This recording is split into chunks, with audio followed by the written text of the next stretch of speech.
자, 안녕하세요. 자, 한국 사회 이해 심화 마지막 과가 되겠습니다.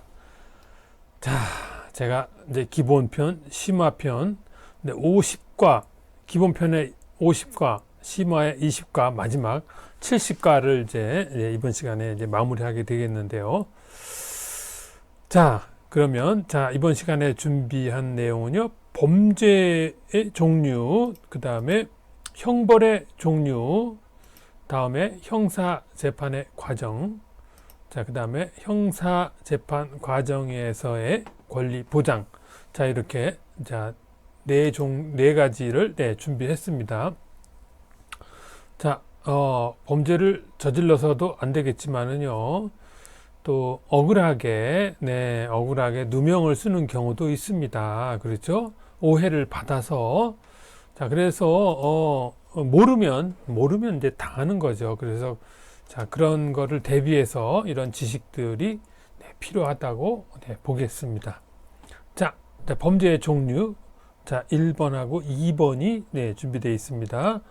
자, 이미 뭐 이 책을 공부하신 분은 복습한다고 생각하시고요. 왜냐하면 이런 건 다 외울 수도 없는 거고요. 배경 지식으로 사람이 살아가면서 꼭 필요한 내용이라고 생각합니다.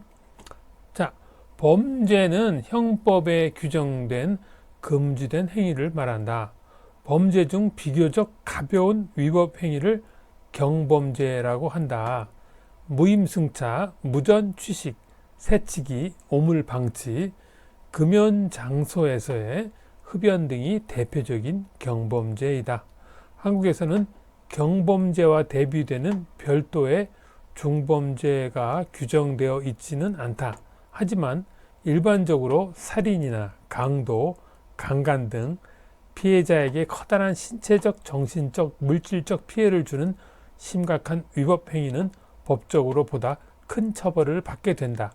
특히 한국에서는 특정범죄 가중처벌법이라고 하여 형법, 관세법, 마약법 등에서 많은 사람에게 피해를 줄 수 있는 범죄 행위에 대해 가중처벌을 규정하고 있다. 예를 들어 그냥 교통사고를 낸 것에 비해 어린이 보호구역에서 과속으로 사고를 내거나 사고를 내고 도망을 간 경우 더욱 무거운 죄를 지은 것으로 처벌받게 된다. 네. 자, 여기서요. 자, 여기서 이제 무임승차, 돈을 안 내고 버스를 탔거나 지하철을 탔거나 택시를 탔거나, 그리고요 돈을 안 내고 식당에서 밥을 먹었거나, 이거 무전 취식이고요. 새치기, 기차표를 끊거나 이렇게 하는데 다른 사람 사이로 싹 들어간다든지 순서를 지키지 않고, 또 오물은 더러운 거, 거시기 그런 거 잘 아시죠? 이런 거를 아무데나 막 놓는다든지, 또 특히 금연 장소에서 흡연 등이 대표적인 경범죄이다. 네. 자, 이런 거 이제 이거에 해당하는 벌금은 제가 이미 경범죄를 구술 시험에서 자주 나오잖아요. 경범죄에 대해서. 네. 그래서 이제 이건 제가 그 경범죄 구술 시험에 대비해서 여기 이제 자, 보면은 심화에 보면 지금 우리가 지금 이식과를 하잖아요. 이식과. 자, 이식과에 여기 경범죄 구술 시험 사전평가에서 7차에서 작년 8월 7일 날, 이렇게 제가 알기로 한 번만 나온 거 아닌데요. 자, 이렇게 준비를 해 놨었습니다.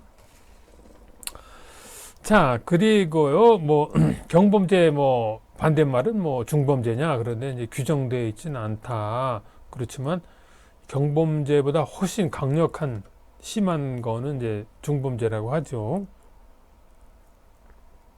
자, 여기 이제 그래프를 보시면은 2012년부터 5년 동안 여기 보면은 그 강력 범죄가 보면 여기 이 색깔이 자주색, 진한 색깔이 보통 강간, 추행, 이런 그 사건이 많네요. 네. 강간이라는 게 여기 지금 다른 거에 비해서 월등히 많아요.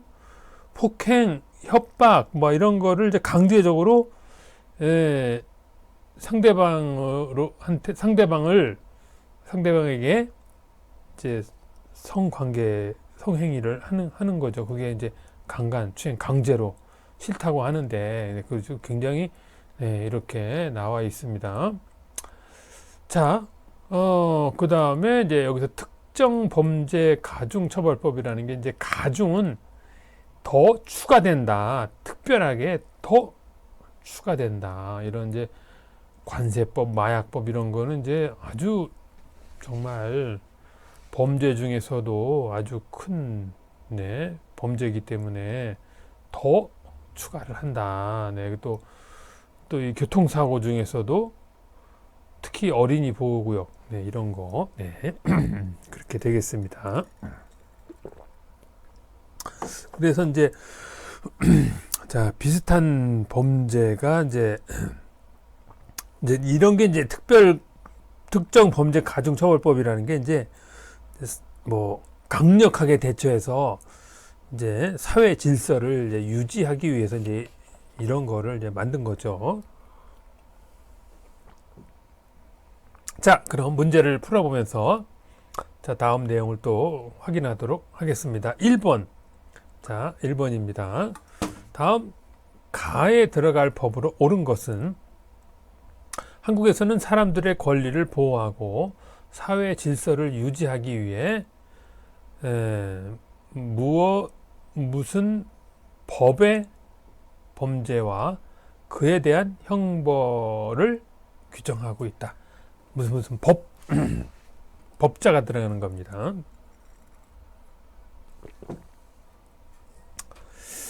자, 그 1번 민법, 2번 형법, 3번 헌법, 4번 사회보장법. 네, 정답은 네, 형법이죠. 형법. 자, 이 내용에는 없는 내용인데요. 네, 여기 형법 여기 있는데 여기 구체적으로는 안 나왔지만은 네, 정답은 네, 형법이 되겠습니다. 자, 형법. 자, 헌법은 이제 국회의원들이 만드는 거고요. 이건 사회보장법은 이건 또 만드는 기관이 이제 다르죠. 네, 내용이 다릅니다. 다루는 게. 자, 2번 다음 빈칸에 가에 들어갈 내용으로 옳은 것은 그냥 교통사고를 낸 것에 비해 어린이 보호구역에서 과속으로 사고를 내고 도망을 간 경우에 더 큰 처벌을 받게 된다. 이것은 도망을 가다 이거는 뺑소니라고 그러죠. 뺑소니 도망간 거. 네. 그래서 여기 보면은 자 어린이 보호구역에서 네, 도망 간 경우 더 무거운 죄는 이거죠. 특정 범죄 가중 처벌법이라고 하죠. 네. 그래서 정답은 3번이 되겠습니다. 네, 3번. 자, 여기 2번이 되겠고요. 자, 그러면 자, 다음으로 넘어가도록 하겠습니다.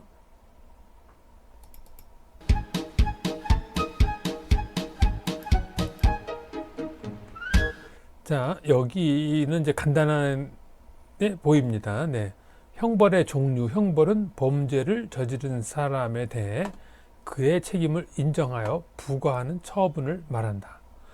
범죄에 따른 형벌의 내용은 형법에 규정되어 있는데 크게 생명형, 자유형, 재산형, 자격형으로 나눌 수 있다. 자, 생명형은요, 생명을 박탈하는 형벌, 흔히 사형을 생명형이라고 하고요. 자유형은 징역형이죠. 여기 보면 일정한 교도소에 갇혀 있도록 하여 자유를 빼앗는 형벌. 징역형의 경우 교도소에 있는 동안 노역을 해야 한다. 네? 노역이 뭐예요? 거기서 이제 일을 해야 돼요. 그렇죠? 네. 노역. 일을 해야 돼요. 그렇죠? 자, 그 다음에 재산형, 재산의 일부를 빼앗는 형벌, 일정한 재산을 납부하게 하는 벌금형이나 범죄 행위와 관련된 물건을 빼앗는 몰수 등이 있음. 네, 이런 말입니다. 그 다음에 자격형, 명예형이 있네요. 자격형과 명예형. 자, 명예형은 명예나 자격을 박탈하는 형벌. 그 사람이 이제 뭐 가지고 있는 뭐 그런 자격이 있을 거 아니겠어요. 그렇죠? 그동안 사회적으로 그런 거를 이제 박탈한다 이거죠. 또 형을 선고받은 공무원이 될 수 있는 자격 등이 정지되거나 상실되기도 한다.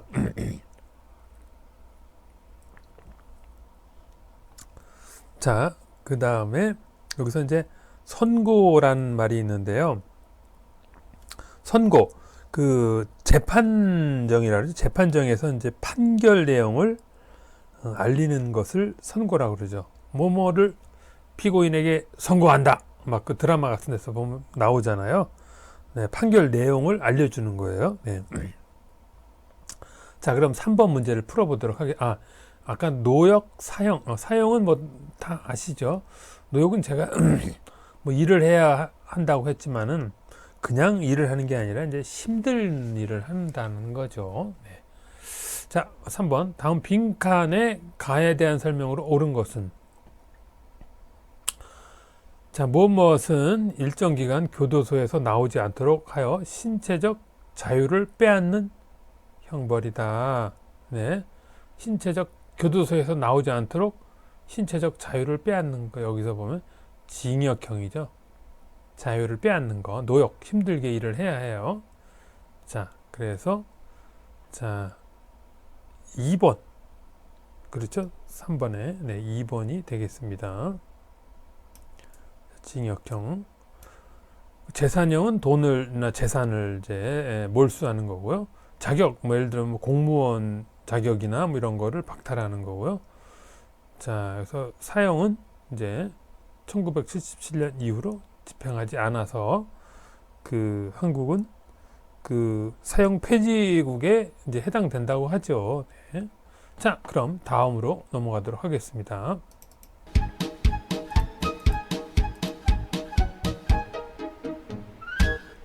자, 형사 재판의 과정을 보겠습니다. 자, 이 부분에서 조금 어렵고요. 네. 자, 이게 지난번 종합평가에서 이제 나온 시험 문제가 하나가 여기 관련된 게 또 있는데요. 네, 보겠습니다. 범죄가 발생하거나 발생한 것으로 판단되면 경찰이나 검찰에서 수사에 들어간다.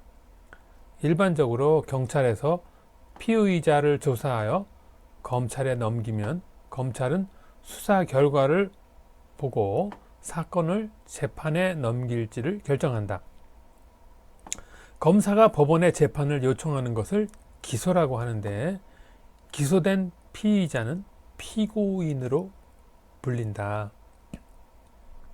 형사 재판에서 검사는 피고인의 유죄를 주장하고 피고인은 변호인의 도움을 얻어 자신을 변호한다. 판사는 양측의 입장을 듣고 피고인의 유죄 또는 무죄를 결정한다. 만약 유죄일 경우 양형 수준을 결정한다. 유죄 판결이 확정되면 형을 집행하게 된다. 한국에서는 2008년부터 일반 시민이 배심원으로 참여하여 형사재판 판결에 의견을 제시하는 국민참여재판 제도가 시행되고 있다. 자, 여기서 자, 단어를 좀 볼까요? 네. 그 피의자, 피해자 뭐 이런 말이 있잖아요. 피의자라는 뜻은 그 범죄 혐의가 있다고 조사를 받고 있어요. 그런데 아직은 기소는 되지 않은 사람이에요. 혐의만 있어요. 의심, 혐의만. 그거를 이제 피의자라고 하죠. 자, 기소는 되지 않았어요. 기소가 뭐 여기 기소라는 말도 여기 있는데요. 기소된 피의자, 기소된 거는 이제 과거형이죠. 이미 돼버리면 이제 피고인이죠. 기소되기 전에는 피의자예요. 자, 사전을 보면 기소되다. 법원이 특정한 형사 사건으로 사건의 심판을 검사로부터 요구받는 거를 이제 기소되다. 이제 이렇게 사전에서는 자, 이렇게 정의하고 있습니다. 네. 그냥 기소만 볼 기소는 검사가 특정한 법원의 심판을 요구하는 일. 네, 요구하는 게 요구되다, 기소되다. 네. 자, 그 다음에 여기서 또 뭐가 있나요? 양형? 그 양형이라는 거는요, 보면은 이제 그 형벌의 정도를 이제 살펴보는 거죠. 네. 양형 수준. 그 형벌의 정도, 어느 정도인지. 네. 그래서 이제 수준을 이제 그래서 결정하는 거죠. 이제 배심원? 자, 배심원이라는 거는요, 그 이제 여기 보면은 배심원 뒤에 뭐가 있냐면 국민참여재판제도라는 게 있어요. 네. 보통 이제 그 사건에 따라서 이제 5명에서 9명으로 구성된다고 돼 있고요. 네. 그래서 이제 그 특정한 사람이 아니고 이제 무작위로 선정된 후보자들에게 통지서를 보내고 이제 그에 대한 답변을 이제 법원에서 이제 판단하여 결정하게 된다고 합니다. 이 이제 법률 용어는 이렇게 이제 한번 들어서는 어렵죠. 네. 그래서 다시 한번 말하면요, 간단하게 말하면 국민재판에서 그 배심원이라는 게 이제 국민참여재판에서 유무죄에 대한 의견을 제시하는 사람을 배심원이라고 한다. 유죄냐 무죄냐를 에 대한 의견을 제시하는 사람을 배심원이라고 한다. 자, 이렇게 되겠습니다. 자, 4번 다음 빈칸에 가, 나에 들어갈 용어를 바르게 연결한 것은, 자, 범죄를 저지른 것으로 의심받는 사람을 무엇이고 라고 하고, 이에 대해 검사가 판단하여 법원에 재판을 요청하는데 이를 무엇이라고 한다. 네. 저도 이게 자세히 보지 않으면 이게 비슷비슷하고 여러분들 얼마나 또 헷갈리시겠어요. 그렇죠? 피의자, 수사, 피의자, 기소, 피고인, 수사, 피고인, 기소. 이 말 같고, 네. 일단 하나씩 보겠습니다.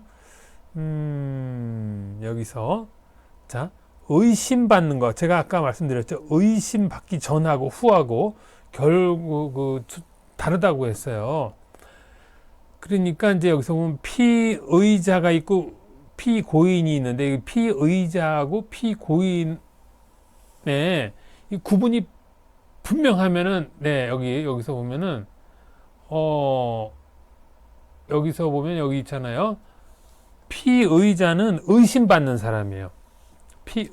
의자가 있잖아요. 의심이니까 피의자. 그러면 여기서 2번 아니면 3번이에요. 2번 아니면 3번. 그러면은, 자, 2번 아니면 3번입니다. 그러면은 3번은 피고인 아니네요. 1번 아니면 2번이 돼야 되는데요. 그 다음에 여기서 법원의 재판을 요청하는 게 아까 제가 그 기소, 여기서 여기 요청이라고 요구받다. 그렇죠? 그러니까 기소네요. 기소는, 자, 이를 기소라고 한다. 그래서 4번에 2번이 되겠습니다. 2번.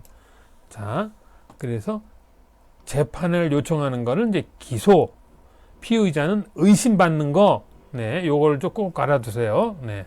자, 그러면 다음 5번으로 넘어가도록 하겠습니다.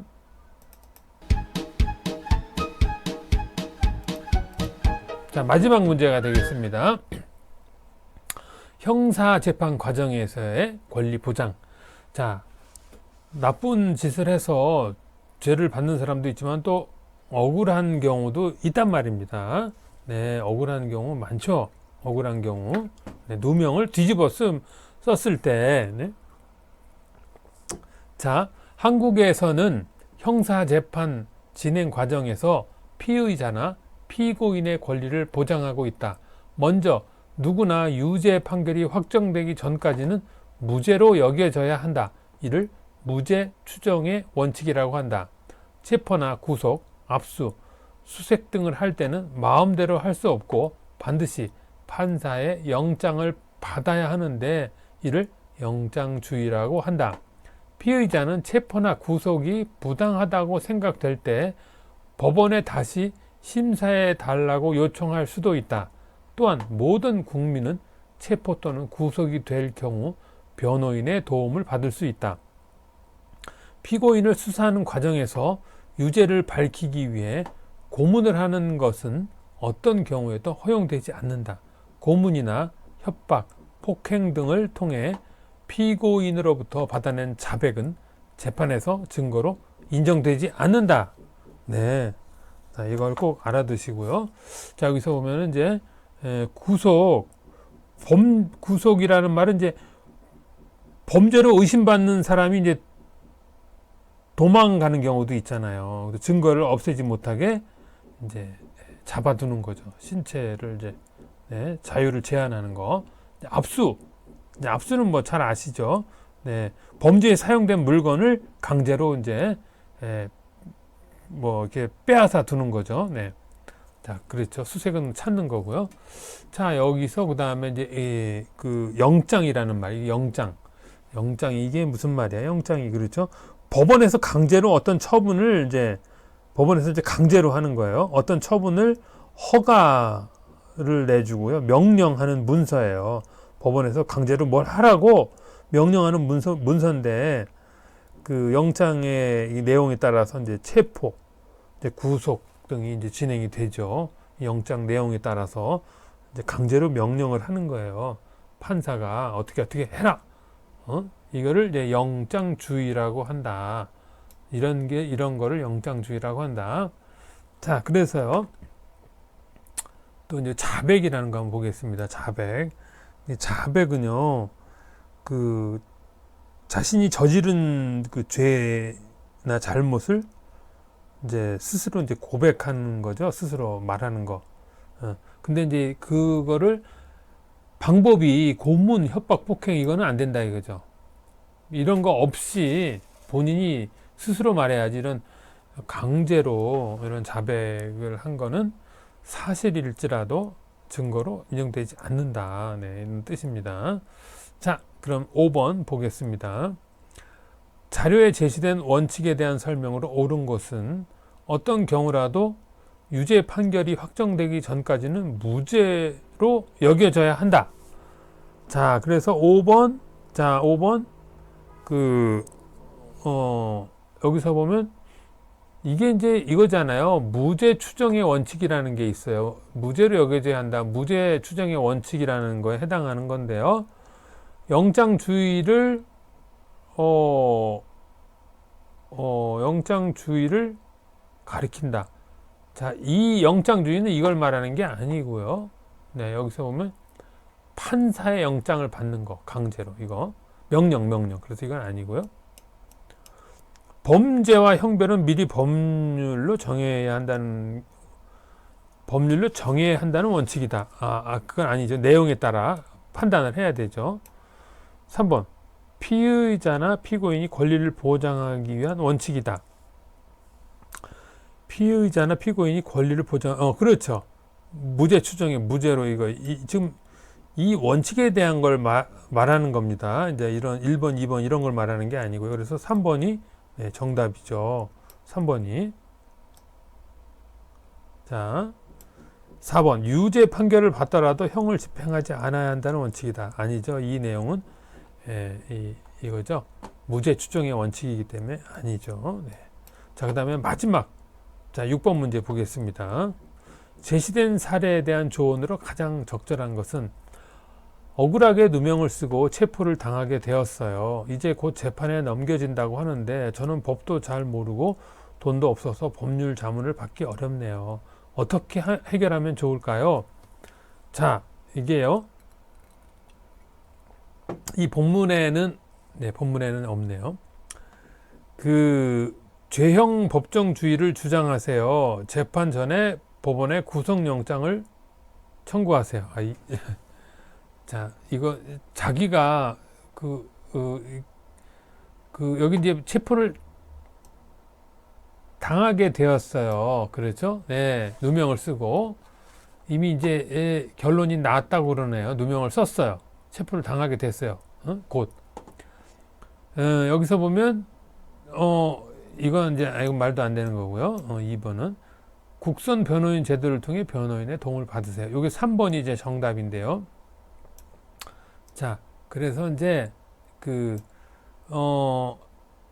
범죄자로 의심받는 사람을 지금 자기가 누명을 썼기 때문에 이것도 말이 안 되죠. 그렇죠? 누명을 썼다고 했잖아요. 누명을. 자백을 받아내도록 요구하세요. 이건 지금 이게 안 됐기 때문에 자기가 이제 이게 된 거고요. 죄형 법정주의. 자, 이것도 죄형 법정주의는 아까 뒤에 지나왔는데요. 자, 이 내용하고는 관계가 없는 거예요. 지금 이 내용하고. 근데 이 내용하고 관계 있는 그럼 국선 변호인 제도가 뭐냐? 예? 그럼 여기 수업 자료를 잠깐 보겠습니다. 자, 수업 자료를 들어가서 보면은요. 제가 정리를 해놨습니다. 여기. 자, 여기 심화 20과 어디 있냐면 여기 있네요. 국선 변호인 여기 형사소송법 제33조에 나와 있는 겁니다. 각 호의 어느 하나에 해당하는 경우에 변호인이 없을 때는 법원은 직권으로 변호인을 선정해야 한다. 피고인이 구속된 때 이제 바로 이거에 해당되는 거예요. 네. 피고인이 미성년자일 때, 피고인이 70세 이상인 때, 피고인이 농아자인 때, 피고인이 심신장애의 의심이 있을 때, 피고인이 사형, 무기 또는 단기 3년 이상의 징역이나 금고에 해당하는 사건으로 기소된 때, 이제 뭐 추가로 이제 이렇게 나와 있습니다. 자, 그래서요. 자, 지금 이 내용은 여기 피고인이 구속된 때 여기 보면 어느 하나에 해당하는 경우 변호인이 없을 때는 법원이 직권으로 변호인을 선정해야 한다고 돼 있습니다. 그래서 국선 변호인 제도를 통해 변호인의 도움을 받으세요. 자, 6번에 3번이 되겠습니다. 여기 3번. 네. 자, 그러면은요.